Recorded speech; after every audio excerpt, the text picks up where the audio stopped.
بعد أعوذ بالله من الشيطان الرجيم بسم الله الرحمن الرحيم اللهم صل على سيدنا محمد اللهم صلها في فاطمة الله يا كافي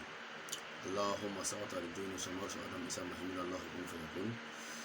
يا رب أمي الله فوق على بركة دا كان فلبا فوق بركة دا كان فاينا باينا كرمغوي نا أنترو نا دوغوي نا نجي مغوي نا أنتنيا مغوي بلاد نفو مغو بمني كني تسكون كمني mɔgɔ de bɛ mɛni kɛ ni dusu ka mɛni ye n b'o bɛɛ lajɛlen fo nka min fana tɛ mɛni kɛ ni dusu ka mɛni ye n bɛ bɛɛ lajɛlen fo fɛn fɛn y'an bonya n bɛ bɛɛ lajɛlen fo fɛn fɛn fana y'an dɔgɔya n bɛ bɛɛ lajɛlen fo Zakariya Jabate Makandu wala ka bɔ Côte d'Ivoire kɔnɔ maa min na mɔgɔw da ko ne ye Maliyɛn ne ye Burukinabe bɔn jankuma tɛ quoi alhamdulilayi rabbil alamin alhamdulilayi ne Zakariya Ivoirien de ye n wolola Côte d'Ivoire yan ka mɔ yan n kɔni ka aventure caman kɛ n ka aventure kɛ vraiment kosɛbɛ kosɛbɛ ka dɔnni yɛrɛ yɛrɛ ɲini sabula lɔnni ɲɛ yɛrɛ le banna jamana kɔnɔ bi lɔnni kɛbagaw le banna a tora da de ye dɔrɔn kuma wala kuma dumuni fɔ ka mi fantanw na ka mi bolokolenw na ka fɛn sɔrɔ alhamdulilayi rabbil alamin ni ko barika bila ko mɔgɔ tɛ si la ni ko labɛn bila ko mɔgɔ tɛ si la mais hakɛ o bɛ si la Zakariya Jabate ala barika la nafolo m'an kun anw m'a sɔrɔ sira gɛrɛ la an k'a sɔrɔ an yɛrɛ ka wasiji de la ne ye baara kɛ wala kana kɛ mɔgɔ kɔnɔ ko Zakariya Jabate dan karamɔgɔ de ye ayi mobili caman bɛ n bolo wala mobili bɛ n bolo ligne kan wala n bɛ société dɔ la fana ni cargo la n sen b'o la fana ni misiw bɛ n bolo wala ko ka ca wala an ni sela yɛrɛ fɛ yan ko wuli yan n ye ko min fana kɛ n'i y'a ye ni n donna ta i b'a ye fana donc a ma kan bɛ karamɔgɔ dama de la wala donc k'a fɔ an ka nafolo ma sɔrɔ karamɔgɔya kɔnɔ wala nin waati in na kuma caya nin don kosɛbɛ kosɛbɛ wala k'a fɔ client ɲɛna ko ka hakili sigi bɛɛ k'i hakili sigi adamadenya kɔnɔ mɔgɔninfinya ka gɛlɛn wala an kɔni tɛ caman dɔn dɔnni m'anw bolo an b'o kariya o dɔnni de ye k'a di maaw ma wala kalandenw n'a ye dɔnni ninnu lamɛn n'a ka dɔnni lamɛn ni dɔnni fɔra an ɲɛna k'a y'a kɛ cogo min na a k'a kɛ ten parce que karamɔgɔ ne bɛ se ka dɔnni modifier d'une manière à ma manière ka kɛ aw tɛ se ka kɛ ten sabula aw ma mɛn dɔnni kɔnɔ wala dɔnni ni ka mɛn dɔnni c'est la purification le corps humain a besoin de pour qu'il soit purifié an n'u corps purifié la ka ban mɛnna maa wɛrɛ m'o purifié an mɔkɛw n'an mɔmusow olu ko purifié ka d'anw ma donc mɔgɔ de bɛ mɔgɔ kadimiya mɔgɔ de bɛ mɔgɔ kadimiya mɔgɔ de bɛ mɔgɔ bila ko dɔ la i ma sigi ni ko min ye mɔgɔ fana mɔgɔ ko la ma sigi ni ko min ye donc an bɛ abonné bɛɛ lajɛlen fo foli dan alhamdulilayi rabbil alamin alhamdulilayi nin waati in na an ye maa 60 ta. On a pris 60 personnes pour faire la lecture de la Sourate Al-Waqi'a à 250 000 francs CFA. Donc, waati na o baara vraiment a baara wuli man bolo kosɛbɛ o wuli le kosɛbɛ sabula maa kelen o maa kelen k'i bɛ misi san o tɔgɔ la ka ne busi finman den 87 k'i b'a fɔ o tɔgɔ la maa 60 misi 60 karamɔgɔkɛ o tɛ manamana baara ye mais ni ala sɔnna inshallahu an y'a dabɔ dɛmɛ min kosɔn an sara bɛ ala de bolo ala k'an bɛɛ sara an ŋaniya na wala n bɛ YouTube mɔgɔ bɛɛ lajɛlen fo fɛn o fɛn ye bonya kɛ ne Zakariya Jabate ka mobili jan ka dugukolo jan ka sumaw jan ka n ka nasɔngɔ n ka nasɔngɔ ye kalo 3 n bɛ bɛɛ lajɛlen fo walahi n bɛ bɛɛ lajɛlen fo n bɛ n teriw bɛɛ lajɛlen fo n teriw fɛn fɛn bɛ Congo Guinée équatoriale kɔnɔ Angleterre Allemagne Tunisie Australie Belgique voilà an bɛ bɛɛ lajɛlen fo voilà toute personne qui a besoin de nous en extérieur ni k'an wele bonya ni karamaya la inshallah an bɛ se k'i sɛgɛrɛ o yɔrɔ la yen an bɛ baara kɛ diɲɛ dabɔra baara de kosɔn diɲɛ ye cɛsiri de ye an y'an cɛsiri n'an y'an cɛsiri inshallahu an bɛ laɲini ko ala b'o sabati yarabi ala ka jamana ɲɛsuma ni ne ye Zakariya Jabate ne ye Ivoirien de ye c'est un jeune Ivoirien c'est marabout Ivoirien voilà mais an faso mɔgɔ kana ɲinɛ faso kɔ ne ye Ivoirien 100% de ye voilà mais n tɛ kɛ fitiriwale ye danbe ma parce que ne fa bɔra Mali la n'anw yɛrɛ bangebagaw sigira Côte d'Ivoire kɔnɔ yan donc an bɛ Maliyɛn bɛɛ lajɛlen fo n ka kuma o kuma n bɛ bonya ɲini Maliyɛnw bɛɛ lajɛlen fɛ Maliyɛn denmisɛnnin n'a maakɔrɔba a si bɛna si fɛ yɔrɔ bɛɛ ala ka jamana ɲɛsuma ala ka mɔgɔ sigi an kunna an ka ɲɛsuma n'an ka dusuma ye mɔgɔ minnu bolo yɔrɔ bɛɛ an bɛ ala fo k'ala barika da anw ye jamatigi de ye an mana min fɔ jama b'o sɔrɔ ye an bɛ dugawu de don jamana ye ala ka jamana ɲɛsuma ka jamanadenw ɲɛsuma ayiwa alhamdulilayi rabbil alamin mɔgɔ min bɛ weleli kɛ a ye weleli kɛ numéro 54 50 66 11 ka faydaw ko ɲininka mais malheureusement dimanche le b'anw bolo ka fayda jaabi le dimanche c'est un jour où vraiment moi je travaille pas le vendredi c'est un jour où vraiment je travaille pas le vendredi depuis me karamɔgɔ la fo bi n tɛ baara kɛ vendredi. Le vendredi je travaille pas. Mais du kalan kɛ mais souvent olu bɛ weleli kɛ ka sɔrɔ karamɔgɔkɛ yɛrɛ bɛ occupé non n'a ka denbaya ye walima je suis occupé à ma famille ou soit je suis occupé dans les zikr dans les duwawu bon a bɛ wele kɛ ka bɔ o ma a bɛ don gasi la a bɛ n tɔɔrɔ a bɛ kɛ tɔɔrɔ ye bon tɔɔrɔ nin man ɲi voilà bon o fana bɛ weleli kɛ mɔgɔ si tɛna sɔrɔ k'a fɔ a karamɔgɔ vraiment a bɛ ten ayi bɛ weleli kɛ weleli heure tɛ yen minuit ou 1h ou 22h bon o tɛ man ɲi quoi donc jour vraiment m'an bolo o de dimanche ye a ye wele kɛ 50 kan ni ala sɔnna ne kalandenw ka ɲɔgɔn sɔrɔ min na b'a la dɔnniya k'a la faamuya ne sɔrɔ man di n tɛ sɔrɔ la bɛɛ bolo voilà mais ni mɔgɔ mako bɛ ne yɛrɛ la personnellement o numéro fana b'an bolo n'o ye 07 33 68 29 ye i bɛ weleli kɛ ni bonya ni karamaya ye ni ala sɔnna n bɛ ɲɔgɔn la faamuya n bɛ ɲɔgɔn la dɔnniya voilà voilà k'a fɔ ka fara kan maa si ma de bɛ weleli kɛla bi nafolo ko la n bɛ nafolo fɛ n bɛ fɛ ka kɛ nafolotigi ye vraiment a ko kaba ka ne kamana gan ka sababu kɛ ne fɛ bolokolon tɛ se ka nafolo sɔrɔ n ma fantan fɔ fantan bɛ bolokolon bɛ yen i ka mɛn an ye fara ɲɔgɔn lagosi la an fara kumajugu fɔ la i ka faamuya adamadenya tangan fɔlɔ i ba don tangan fɔlɔ i ba don tangan fɔlɔ i ba don tangan fɔlɔ i ba don tanga tɛ yen i b'a ko bilahi ala taala ye bilahi dangaden hali n'i ye kɔrɔna kɛ na sonji la k'a b'a ko k'i min a tɛ taa ɲɛ ni maa min ko dangaden bɛ nafolo sɔrɔ nafolo ɲɛna a y'o yira n na kɔrɔna kɔnɔ n bɛ na filɛ n b'a filɛ ne tun bɛ tiɲɛ ye ne tun bɛ tiɲɛ ye dangaden bɛ nafolo sɔrɔ bilahi a tɛ nafolo de di bɛn fana ma dɛ a y'i tɛ nafolo di bɛn ma dɛ sinon bi diɲɛ wuli tɛ nin na karamɔgɔ yɛrɛ bɛ nafolo ka tɛmɛ client yɛrɛ kan a kɛbaga de man ca a dɔnbaga man ca o bɛ ka kunfo lafili su ani tile su ni tile mɔgɔ comment toi tu vas avoir 1 million toi tu vas être millionnaire si j'étais tu vas avoir 1 million chez un marabout moi je vais faire travail de richesse pour moi ça va 1 million et par exemple 1 million fais mon travail de richesse lui fait son travail mais toi tu veux que dans un mois faut être millionnaire sans milliardaire dans un mois faut prendre 1 million faut l'investir dans un projet tu vas voir si sera 1 million dans un mois. Mais le marabout, comme lui, il n'a pas assez de moyens, il va travailler 1 million, il va te parler de Nobel pour te dire dans 20 jours, 40 jours, tu seras millionnaire. Mais nous, qui millionnaire, on peut dire que tu fais l'eau. Tu fais l'eau. Nafolo bara yere, boulot compte que nafolo bara.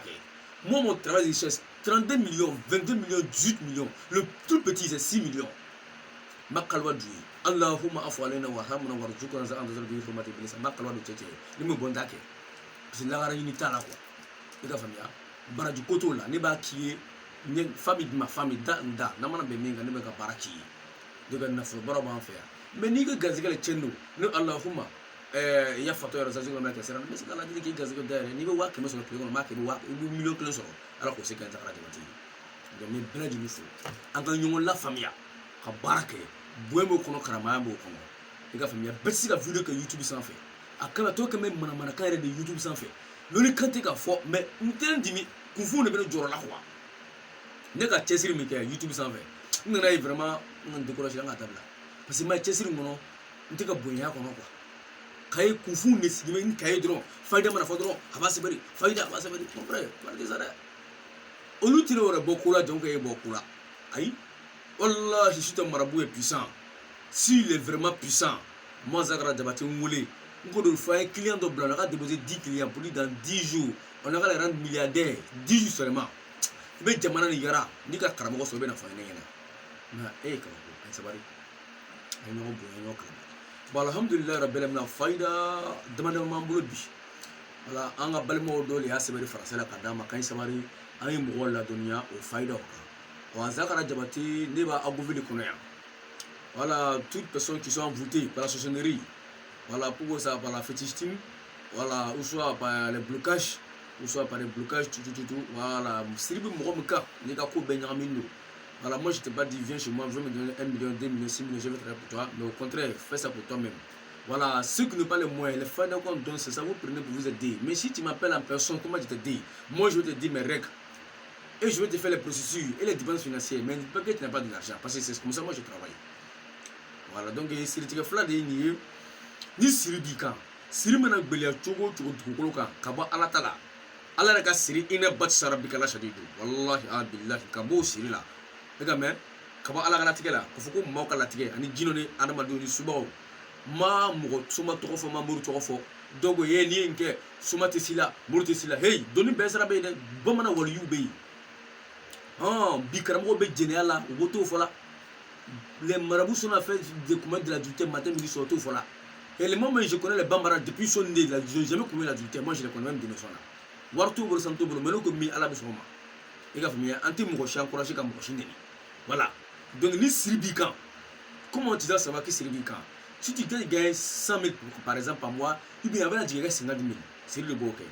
Si quelqu'un te fait des promesses, tu vas te faire. Si quelqu'un va te donner ça, tu vas te faire. Tout ce que tu vas débuter, ça va se mélanger. Même un grand type, tu fais amitié à lui, 1, 2, 3 jours, vous faites les marathons qui viennent de vous. Tout ça, c'est facilement l'envoûtement qui fait ça. Vous comprenez? L'envoûtement aussi, c'est pas comme nous, c'est les hommes entre nous qu'on s'envoûte. Souvent, tu es sale. Peut-être comme ça, tu veux faire un truc, ça va t'attacher. Soit le truc que tu fais, ça attire le malheur avec toi. Donc, si ton problème est cessé, voilà. Donc, qu'est-ce que tu dois faire maintenant? Tu rentres dans le courant, toujours dans le courant. Il y a une sourate,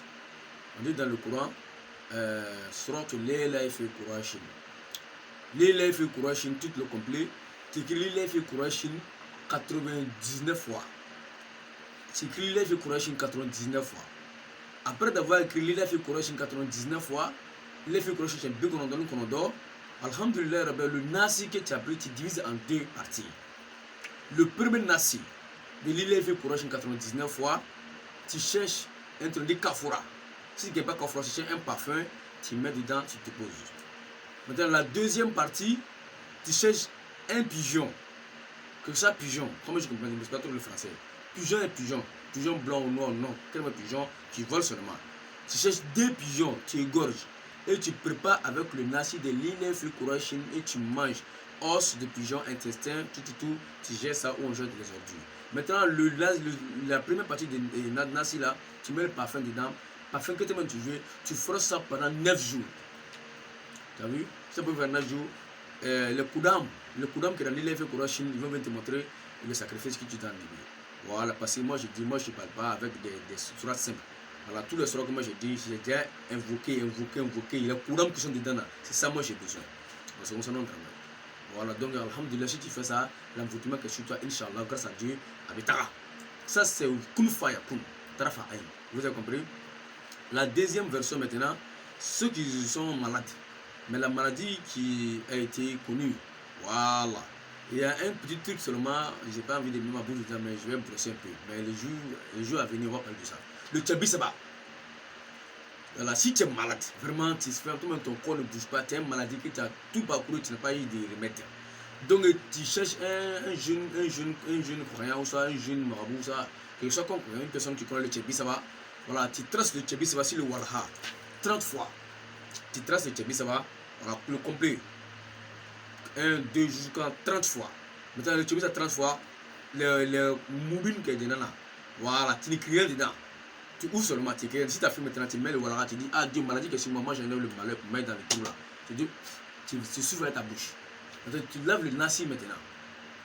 Quand tu te promènes, mais ceux qui sont en extérieur, vous pouvez demander ça, tu te promènes, souvent on jette les morceaux des médicaments sur la route, les gens ils lavent les médicaments sans jeter ça. Tu t'as où on fait les ordures, ça les carrefours, tu vas voir, si tu vois un morceau de médicaments, voilà, les gars flacouillés, ils ont versé les médicaments sur la route, tu prends ça,